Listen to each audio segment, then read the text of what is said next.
ओम नमो भगवती वासुदेवाय नमः। आप सभी पर भगवान विष्णु की कृपा बनी रहे। आप सभी को उत्पन्ना एकादशी की हार्दिक शुभकामनाएं। बात करते हैं उत्पन्ना एकादशी की और सुनते हैं इसकी व्रत कथा। मार्गशीर्ष महीने के कृष्ण पक्ष की एकादशी तिथि को उत्पन्ना एकादशी के नाम से जाना जाता है। ऐसी मान्यता है कि इस व्रत को करने से व्यक्ति को पिछले जन्म के पापों से भी मुक्ति मिल जाती है। उत्पन्ना एकादशी व्रत करने वालों को इसकी कथा का पाठ जरूर सुननी चाहिए, तभी इस व्रत का पूरा फल मिल पाता है। इसलिए आइए सुनते हैं उत्पन्ना एकादशी की व्रत कथा। एक बार की बात है, युधिष्ठिर ने भगवान श्री कृष्ण से पूछा, भगवान पूर्णिमय एकादशी तिथि कैसे उत्पन्न हुई? इस संसार में इसे पवित्र क्यों माना गया तथा देवताओं को यह कैसे प्रिय हुई? श्री भगवान बोले, कुंती नंदन, प्राचीन समय की बात है। सतयुग में मरु नाम का एक दानव रहता था। वह बड़ा ही अद्भुत, अत्यंत रौद्र तथा संपूर्ण देवताओं के लिए भयंकर था। उस काल रूपधारी दुरात्मा महा इंद्र को भी जीत लिया था। संपूर्ण देवता उससे पराजित हो गए थे और स्वर्ग से निकाले गए। तब एक दिन सभी देवता महादेव जी के पास गए और वहां भगवान इंद्र ने भगवान शिव के आगे सारा हाल कह सुनाया। महादेव से इंद्र बोले, महेश्वर, यह देवता स्वर्गलोक से भ्रष्ट होकर पृथ्वी पर विचर रहे हैं। मनुष्यों में रहकर इनकी कोई शोभा नहीं होती। हे देव, कोई उपाय बताइए कि यह देवता किसका सहारा ले? महादेव ने कहा, देवराज, जहाँ सबको शरण देने वाले, सबकी रक्षा में तत्पर रहने वाले जगत के स्वामी भगवान गरुड़ध्वज विराजमान हैं, वहाँ जाओ, वे तुम लोगों की रक्षा करेंगे। भगवान श्री कृष्ण कहते हैं, युधिष्ठिर, महादेव जी की बात सुनकर परम बुद्धिमान देवता इंद्र संपूर्ण देवताओं के साथ वहां गए। भगवान गदाधारी क्षीर सागर के जल में सो रहे थे। उनका दर्शन करके इंद्र ने हाथ जोड़कर उनकी स्तुति सभी देवताओं ने की।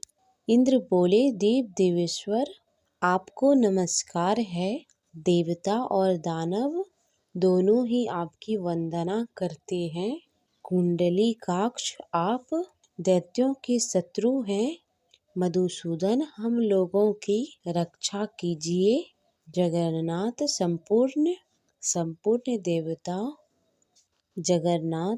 संपूर्ण देवता वरुण नामक दैत्यों से भयभीत होकर आपकी शरण में आए हैं। भक्त वत्सल, हमें बचाइए। देव देवेश्वर, हमें बचाइए। जनार्दन, हमारी रक्षा कीजिए। दानवों का विनाश करने वाले कमल नयन, हमारी रक्षा कीजिए।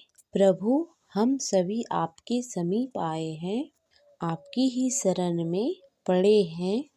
भगवान, शरण में आए हुए देवताओं की रक्षा करे। देव, आप ही पति, आप ही मति, आप ही कर्ता और आप ही कारण हैं। आप ही सभी लोगों की माता और आप इस जगत के पिता हैं। भगवान देव देवेश्वर, शरणागत वत्सल देव भयभीत होकर आपकी शरण में आए हैं। भगवान, हमें दैत्यों ने हमें पराजित करके भ्रष्ट कर दिया है।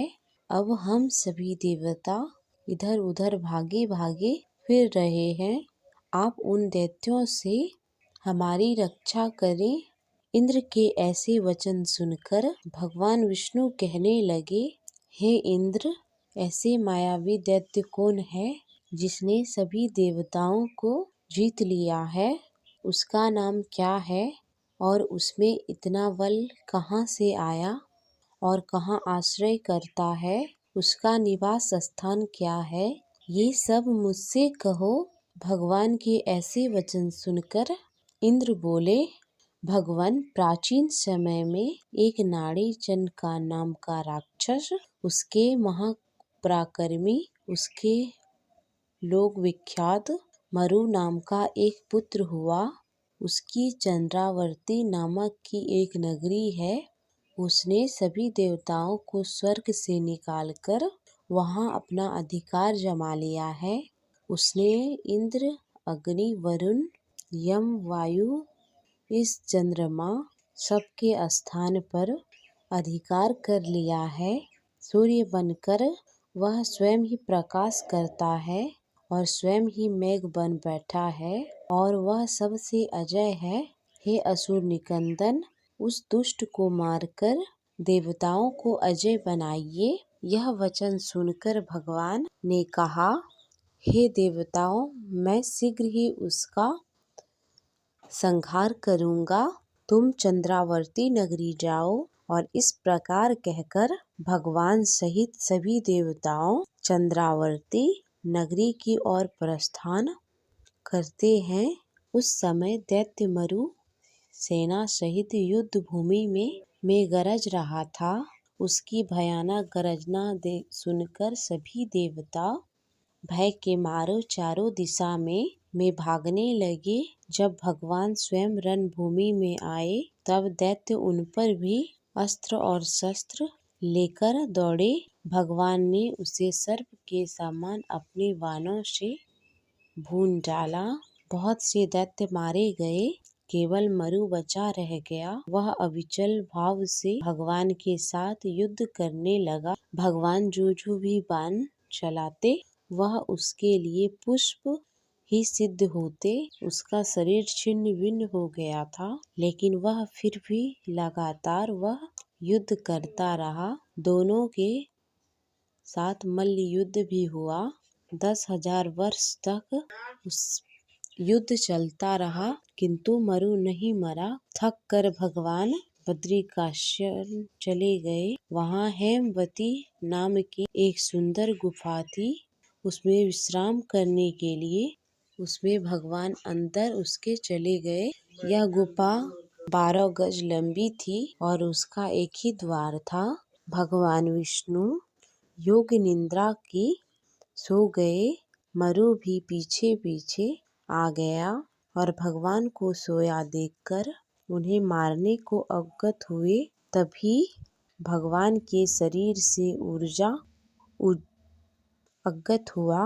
तभी भगवान के शरीर से उज्जवल कांतिमय वाली एक देवी प्रकट हुई। देवी ने राक्षस मरु को ललकारा, युद्ध किया और तत्काल ही उसे मौत के घाट तत्काल युद्ध किया और उसे मृत्यु के घाट उतार दिया। भगवान श्री हरि जब योग निद्रा में से उठे तब सब बातों को जानकर उन देवी से कहा, आपका जन्म एकादशी के दिन हुआ है।